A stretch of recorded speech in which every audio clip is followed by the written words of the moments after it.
Hi hello ವೀಕ್ಷಕರೇ, ನಿಮಗೆಲ್ಲರಿಗೂ ನನ್ನ ಯೂಟ್ಯೂಬ್ ಚಾನಲ್ಗೆ ಸ್ವಾಗತ. ಸುಶಾಂತ್ ಸಂಸ್ಕೃತಿ ರೊಮ್ಯಾಂಟಿಕ್ ಪ್ರೇಮಕತೆ ಭಾಗ 47. ದೇವರು ನಿಷ್ಕರುಣಿ ಅನ್ನಿಸುತ್ತೆ ನನಗೆ. ಎಲ್ಲ ನೋವು ಹೆಣ್ಮಕ್ಳಿಗೆ ಕೊಟ್ಬಿಟ್ರಲ್ಲ.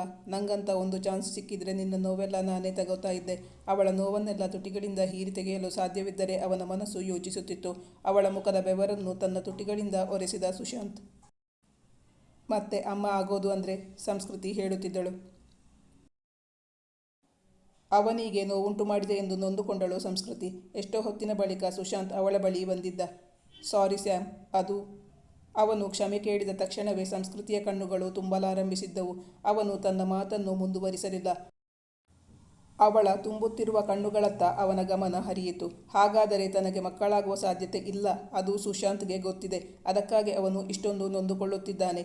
ಅವನು ಕೊಟ್ಟ ಮಗುವನ್ನು ತನಗೆ ಉಳಿಸಿಕೊಳ್ಳಲಾಗಲಿಲ್ಲ. ತನಗೆ ಮಕ್ಕಳಾಗದಿದ್ದರೇನು, ಸುಶಾಂತ್ಗೆ ಮಕ್ಕಳಾಗುವ ಸಾಧ್ಯತೆ ಇದೆಯಲ್ಲ. ಅವನನ್ನು ಆ ಸುಖದಿಂದ ವಂಚನೆ ಮಾಡಬಾರದು ಎನಿಸಿತು ಸಂಸ್ಕೃತಿಗೆ. ಸುಶಾಂತ್, ಅದಕ್ಕಾಗಿ ನೀವು ಸಾರಿ ಕೇಳುವ ಅವಶ್ಯಕತೆಯೇ ಇಲ್ಲ. ನನಗೆ ಈ ವಿಚಾರದಲ್ಲಿ ಡೌಟ್ ಇತ್ತು. ಅದೀಗ ಸತ್ಯ ಅಂತ ಗೊತ್ತಾಯಿತು. ನನ್ನಿಂದಾಗಿ ನೀವು ತಂದೆ ಆಗೋ ಭಾಗ್ಯನ ಕಳೆದುಕೊಳ್ಳಬಾರದು. ಅದಕ್ಕಾಗಿ. ಅವಳಿಗೆ ಗಂಟಲುಬ್ಬಿ ಬಂದು ಮುಂದೆ ಮಾತಾಡಲಾಗಲಿಲ್ಲ. ಅವನನ್ನು ಬೇರೆಯವರಿಗೆ ಬಿಟ್ಟುಕೊಡಲು ಅವಳಿಗೆ ಈ ಜನ್ಮವೇನು, 10 ಜನ್ಮ ಎತ್ತಿ ಬಂದರೂ ಸಾಧ್ಯವಿಲ್ಲ. ಅವನ ಮಗುವಿನ ಆಸೆಯನ್ನು ಕಿತ್ತುಕೊಳ್ಳಬಾರದು ಎಂಬ ಒಂದೇ ಒಂದು ಉದ್ದೇಶಕ್ಕಾಗಿ ಹೇಳುತ್ತಿದ್ದಾಳೆ ಸಂಸ್ಕೃತಿ. ಸುಶಾಂತ್ಗೆ ಅವಳು ಏನು ಹೇಳುತ್ತಿದ್ದಾಳೆ ಎಂದು ಅರ್ಥವಾಗುತ್ತಿಲ್ಲ. ಅವನು ಕೇಳಿದ, ಸ್ಯಾಮ್, ನಿಂಗೆ ಯಾವ ಡೌಟ್ ಇತ್ತು ಮತ್ತು ಯಾವ ಸತ್ಯ? ಅದು ನನಗೆ ಈ ಜನ್ಮದಲ್ಲಿ ಒಂದು ಮಗುವಿಗೆ ಜನ್ಮ ನೀಡೋ ಯೋಗ್ಯತೆ ಇಲ್ಲ ಅಂತ. ಅದಕ್ಕೆ ಅಲ್ವಾ ನೀವು ನನ್ನಿಂದ ದೂರ ಇರೋದು? ಹಾಗಂತ ನಿನ್ನತ್ರ ಯಾರಾದರೂ ಹೇಳಿದ್ರಾ? ಅಥವಾ ನೀನೇ ಕಲ್ಪನೆ ಮಾಡ್ಕೋತಾ ಇದ್ದೀಯಾ? ಮತ್ತೆ ನಿನ್ನಿಂದ ನಾನು ದೂರ ಇದ್ದೀನಾ? ನೋಡು ಎಷ್ಟು ಹತ್ತಿರ ಇದ್ದೀನಿ ಅಂತ ಎಂದು ಹೇಳುತ್ತಾ ಅವಳನ್ನು ಬಿಗಿಯಾಗಿ ಅಪ್ಪಿಕೊಂಡ. ಅವನ ಅಪ್ಪುಗೆ ಎಷ್ಟು ಬಿಗಿಯಾಗಿತ್ತೆಂದರೆ ಅವರಿಬ್ಬರ ಮಧ್ಯೆ ಗಾಳಿಗೂ ಸಂಚಾರ ಮಾಡಲು ಜಾಗವಿರಲಿಲ್ಲ. ಸುಶಾಂತ್ ಅವಳನ್ನು ಅಷ್ಟು ಬಿಗಿಯಾಗಿ ಅಪ್ಪಿಕೊಂಡು ಬಿಟ್ಟಿದ್ದ. ಆದರೆ ಅವಳು ಯಾಕಾಗಿ ಹಾಗೆ ಹೇಳುತ್ತಾಳೆ ಎಂಬ ಅವಳ ಇಂಗಿತ ಅವನಿಗೆ ಚೆನ್ನಾಗಿ ಅರ್ಥವಾಗಿತ್ತು. ಇಲ್ಲ, ನನ್ನತ್ರ ಯಾರೂ ಹೇಳಿಲ್ಲ. ನಾನು ಸಾರಿ ಕೇಳಿದ್ದನ್ನು ನೀನು ಅಪಾರ್ಥ ಮಾಡ್ಕೊಂಡ್ಬಿಟ್ಟೆ ಅನ್ನಿಸ್ತಿದೆ. ನೀನು ನನ್ನತ್ರ ಬೇಜಾರು ಮಾಡ್ಕೋಬಾರ್ದು, ಕೋಪಿಸ್ಕೋಬಾರ್ದು ಅಂತ ಕಂಡೀಷನ್ ಹಾಕಿದ್ಯಲ್ಲ, ಆ ವಿಚಾರ ತೆಗೆದ್ರೆ ನನಗೆ ಬೇಜಾರು ಖಂಡಿತ ಆಗೇ ಆಗುತ್ತೆ. ಕಂಟ್ರೋಲ್ ಮಾಡ್ಕೊಳ್ಳೋಕೆ ಆಗಲಿಲ್ಲ. ಅದಕ್ಕಾಗಿ ನಾನು ನಿನ್ನ ಕ್ಷಮೆ ಯಾಚಿಸಿದ್ದು. ನೀನು ಈಗ ನಾರ್ಮಲ್ ಆಗೇ ಇದ್ದೀಯಾ. ನಿನಗೆ ಯಾವ ತೊಂದರೆನೂ ಇಲ್ಲ. ನೀನು ನಿನ್ನ ಆಸೆಗಳನ್ನು ನನ್ನ ಹತ್ರ ಬಾಯ್ಬಿಟ್ಟು ಹೇಳಬೇಕಾಗಿಲ್ಲ. ನನಗೆ ಎಲ್ಲನೂ ಅರ್ಥ ಆಗುತ್ತೆ. ಒಂದು 6 ತಿಂಗಳು ನಿನಗೆ ಪೂರ್ತಿ ರೆಸ್ಟ್ ಕೊಡೋಣ ಅಂತ ನಿನ್ನಿಂದ ದೂರ ಇದ್ದಿದ್ದು. ಎಷ್ಟು ಮುದ್ದು ಮಾಡಿದ್ರು ಕಡಿಮೆನೇ ಈ ಹುಡುಗಿಗೆ ಎಂದು ಹೇಳುತ್ತಾ ಅವಳನ್ನು ಮತ್ತೆ ಮುದ್ದಿಸಿದ ಸುಶಾಂತ್. ಆ ಘಟನೆಯ ಬಳಿಕ ಅವಳನ್ನು ಇನ್ನಿಲ್ಲದಷ್ಟು ಮುದ್ದಿಸುತ್ತಿದ್ದ. ಸಾಧ್ಯವಾದಷ್ಟು ಸಮಯ ಅವಳೊಂದಿಗೆ ಇದ್ದು ಅವಳನ್ನು ಸುಖವಾಗಿರಿಸಲು ಪ್ರಯತ್ನಿಸುತ್ತಿದ್ದ. ದಿನದಿಂದ ದಿನಕ್ಕೆ ಅವನ ಪ್ರೀತಿ ಹೆಚ್ಚಾಗುತ್ತಿದ್ದೇ ಹೊರತು ಎಳ್ಳ ಕಾಳಷ್ಟು ಕಡಿಮೆಯಾಗಿರಲಿಲ್ಲ. ಆದರೂ ಸಂಸ್ಕೃತಿಗೆ ಅವಳು ಗರ್ಭಿಣಿಯಾಗುವವರೆಗೂ ಅದರಲ್ಲೇನೋ ಕೊರತೆ ಇದೆ ಎನಿಸುತ್ತೇನೋ. ಅದಕ್ಕಾಗಿ ಕೇಳುತ್ತಿದ್ದಾಳೆ ಎಂದುಕೊಂಡ ಸುಶಾಂತ್. ಇನ್ನು ಜಾಸ್ತಿ ಕಾಯಿಸಲ್ಲ ನಿನ್ನ, ಆದಷ್ಟು ಬೇಗ ನಿನ್ನ ಆಸೆನ ಪೂರೈಸ್ತೀನಿ ಎಂದು ಹೇಳುತ್ತಾ ಅವಳ ಹಾಲ್ಬೆಳುಪು ಮೈಬಣ್ಣದ ಹೊಟ್ಟೆಯ ಮೇಲೆ ತನ್ನ ತುಟಿಯನ್ನು ಒತ್ತುತ್ತಾ ಹೇಳಿದ. ಆಫೀಸಲ್ಲಿ ಪ್ರಮೋಷನ್ ಸಿಕ್ಕಾಗ ನನಗೆ ಈ ಪ್ರಮೋಷನ್ ಬೇಕು ಅಂತ ತುಂಬ ಆಸೆ ಆಗ್ತಾ ಇತ್ತು. ನೀನಿವತ್ತು ಅದನ್ನು ಕೇಳ್ತೀಯ ಅಂತ ನಾನು ಅಂದ್ಕೊಂಡಿರಲಿಲ್ಲ. ನೀನು ಕೇಳಿದ ಮೇಲೂ ನಾನು ಕೊಡದೇ ಇದ್ದರೆ ಹೇಗೆ? ಆ ತಪ್ಪಂತೂ ನಾನು ಮಾಡಲ್ಲ. ಒಂದೇನು 10 ಮಕ್ಕಳಾಗುತ್ತೆ ನಿಂಗೆ. ಈ ಹೊಟ್ಟೆಯಲ್ಲಿ ಹುಟ್ಟೋ ಮಗುವಿಗೆ ನಾನು ಅಪ್ಪ ಆಗೋದು. ಅಬ್ಬ, ಈಗ ನನಗೆ ನೆಮ್ಮದಿಯಾಯಿತು. ನಿಜವಾಗ್ಲೂ ನಾನು ಅಮ್ಮ ಆಗ್ತೀನಾ? ನನ್ನಲ್ಲಿ ಯಾವ ದೋಷನೂ ಇಲ್ವಾ? ಇಷ್ಟು ದಿನ ತುಂಬ ಟೆನ್ಷನ್ ಇತ್ತು ನನಗೆ. ಅವನು ಹೇಳುತ್ತಿರುವುದು ನಿಜವಾ? ನಂಬಲಾರದವಳಂತೆ ಮತ್ತೆ ಅವನನ್ನು ಪ್ರಶ್ನಿಸಿದ್ದಳು ಸಂಸ್ಕೃತಿ. ಈಗ ಅವನು ಅವಳನ್ನು ನಂಬಿಸಲೇಬೇಕಿತ್ತಲ್ಲ. ನಿಜವಾಗ್ಲೂ ಈ ಮುತ್ತಿನ ಮೇಲಾಣೆ ಎಂದು ಹೇಳುತ್ತಾ ಸುಶಾಂತ್ ಅವಳ ತುಟಿಗಳ ಮೇಲೆ ತನ್ನ ತುಟಿ ಊರಿದ. ಎಷ್ಟೋ ಹೊತ್ತಿನ ಬಳಿಕ ಸಂಸ್ಕೃತಿಯ ಮುಖದಲ್ಲಿರುವ ತೃಪ್ತಿಯನ್ನು ಕಂಡು ಅವನು ಸಂತೃಪ್ತನಾಗಿ ನಿದ್ದೆ ಹೋಗಿದ್ದ. ದಿನಗಳು ಉರುಳಿದವು. ಅಂದೇಕೋ ಸಂಸ್ಕೃತಿ ತುಂಬ ಖುಷಿಯಾಗಿದ್ದಳು.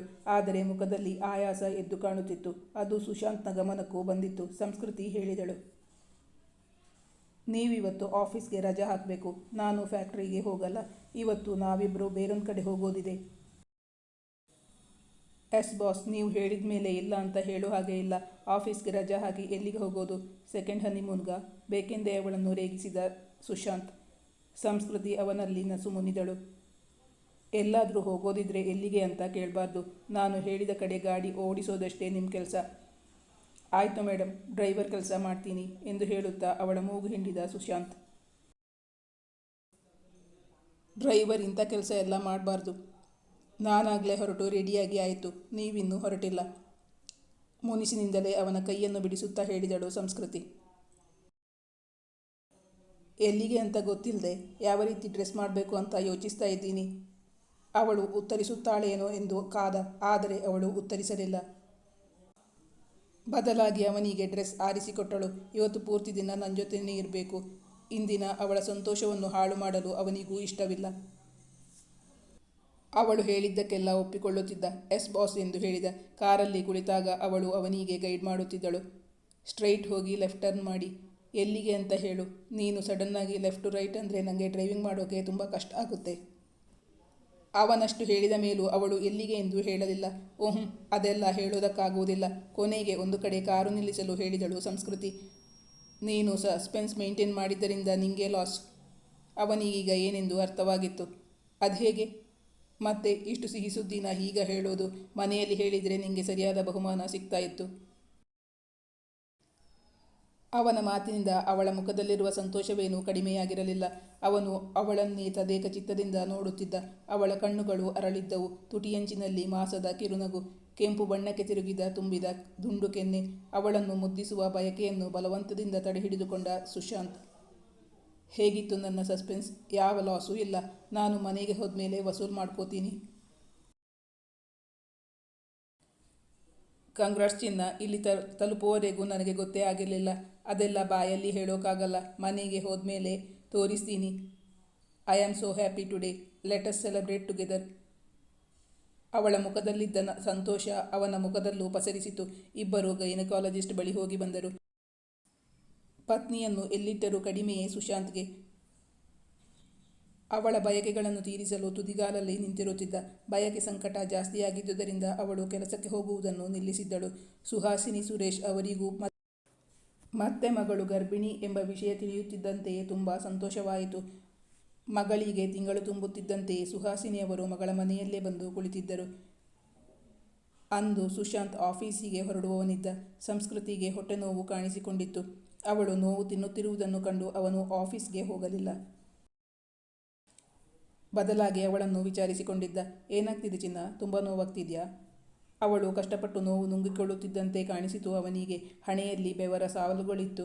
ಅವಳಿಗೆ ಬಿಟ್ಟು ಬಿಟ್ಟು ನೋವು ಬರುತ್ತಿತ್ತು. ಅವಳ ಪಕ್ಕದಲ್ಲಿ ಬಂದು ಕುಳಿತು ಅವಳ ಬೆನ್ನು ನೀವತೊಡಗಿದ.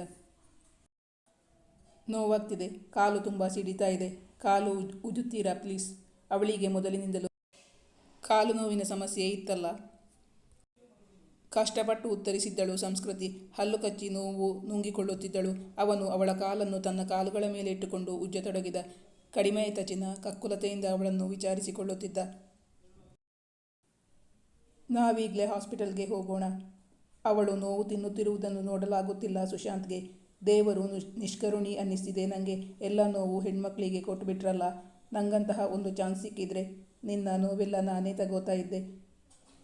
ಅವಳ ನೋವನ್ನೆಲ್ಲ ತುಟಿಗಳಿಂದ ಹೀರಿ ತೆಗೆಯಲು ಸಾಧ್ಯವಿದ್ದರೆ ಅವನ ಮನಸ್ಸು ಯೋಚಿಸುತ್ತಿತ್ತು.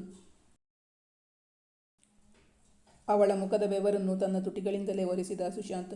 ಮತ್ತೆ ಅಮ್ಮ ಆಗೋದು ಅಂದರೆ ಅಷ್ಟು ಸುಲಭ ಅಂತ ಅಂದ್ಕೊಂಡಿದ್ದೀರಾ? ನಿಮಗೆ ಆಫೀಸಲ್ಲಿ ಪ್ರಮೋಷನ್ ಸಿಕ್ಕಿದಷ್ಟು ಸುಲಭ ಅಲ್ಲ. ಈ ಪ್ರಮೋಷನ್ಗೆ ಕಷ್ಟಪಡುವ ಸಂದರ್ಭದಲ್ಲಿ ತುಂಬ ಕಷ್ಟಪಡಬೇಕು. ಮತ್ತು ಸಂತೋಷ ಅದಕ್ಕಿಂತಲೂ ಜಾಸ್ತಿ.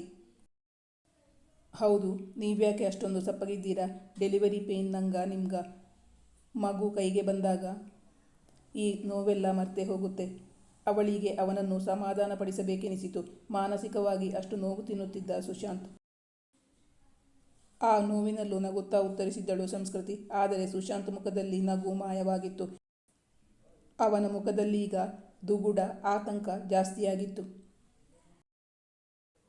ಸ್ಯಾಮ್, ನನಗೆ ನಿನ್ನ ಕಷ್ಟ ನೋಡೋಕ್ಕಾಗಲ್ಲ. ಸೆಕ್ಷನ್ ಮಾಡೋದು ಬೆಟರ್ ಅನ್ನಿಸ್ತಾ ಇದೆ. ಡಾಕ್ಟರ್ ಹತ್ರ ಮಾತಾಡ್ಕೊಂಡು ಬರ್ತೀನಿ. ಅವನು ಅಲ್ಲಿಂದ ಏಳಲು ಉದ್ಯುಕ್ತನಾದ. ಆದರೆ ಸಂಸ್ಕೃತಿ ಅವನ ಕೈಯನ್ನು ಗಟ್ಟಿಯಾಗಿ ಹಿಡಿದುಕೊಂಡಳು. ಈ ಕಥೆಯ ಮುಂದಿನ ಭಾಗ ಮುಂದಿನ ಸಂಚಿಕೆಯಲ್ಲಿ ಮುಂದುವರಿಯುವುದು. ನಿಮ್ಮ ಅನಿಸಿಕೆ ಅಭಿಪ್ರಾಯಗಳನ್ನು ಕಮೆಂಟ್ ಮಾಡಿ ತಿಳಿಸಿ. Thank you for watching.